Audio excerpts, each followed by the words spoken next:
Olá amigos, sejam bem-vindos a mais um @professor LFG, de segunda a sexta, sempre o tema da atualidade para você. Vamos falar hoje do princípio do promotor natural, princípio discutido, vamos ver o significado dele, o que ele implica, as consequências da não observância deste princípio, etc. Princípio do promotor natural. Você já deve ter ouvido, e muitas vezes, o princípio do juiz natural. Juiz natural é o juiz competente, é aquele que tem que agir, atuar dentro de um determinado processo. Distribuído um processo para a quinta vara criminal, por exemplo, de uma comarca, o juiz natural é este juiz que está na quinta vara criminal. Agora a pergunta: o princípio do juiz natural está na lei, está na Constituição. E o princípio do promotor natural? Atentem lá. Não está expressamente previsto no nosso ordenamento, mas a jurisprudência atual, inclusive do Supremo, admite este princípio do promotor natural. Eu vou mencionar a jurisprudência do Supremo, mas antes, aqui nós estamos diante de um julgado do TJ do Rio Grande do Sul, relator desembargador Manuel José Martinez Lucas. Esse relator, nesse caso concreto,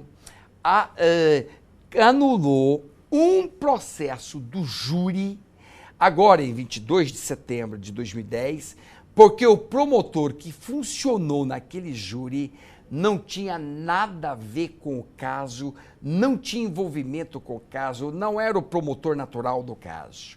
O TJ do Rio Grande do Sul reconheceu o princípio do promotor natural e anulou o júri porque o promotor que funcionou não era o promotor natural. Essa decisão do TJ do Rio Grande do Sul está em consonância com a atual jurisprudência do Supremo Tribunal Federal. Mas nem sempre foi assim. Vejam lá, o Supremo Tribunal Federal nosso, num determinado período, não admitia o princípio do promotor natural. Não admitia o princípio do promotor natural. Por exemplo, HC 84468, 84468, não se admitia.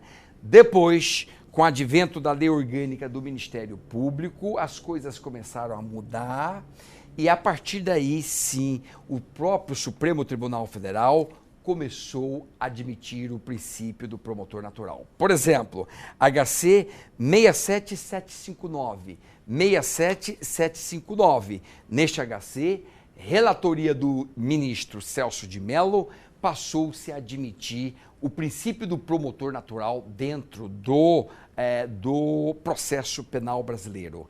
Faz parte do devido processo. É uma das garantias do devido processo assegurar o promotor do caso. Porém, como bem diz o Supremo Tribunal Federal, isso não é absoluto. Isso não é absoluto. Ou seja, em casos excepcionais, o Procurador-Geral de Justiça pode até designar promotor para um determinado caso. Mas isso é excepcional, tem que ter razões concretas para que isso aconteça e, além de tudo, ainda tem que ter a anuência do promotor natural do caso.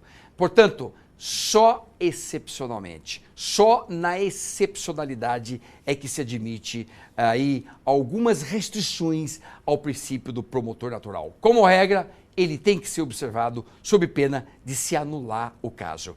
Nós escrevemos sobre isso lá no nosso blog, blogdolfg.com.br. Avante!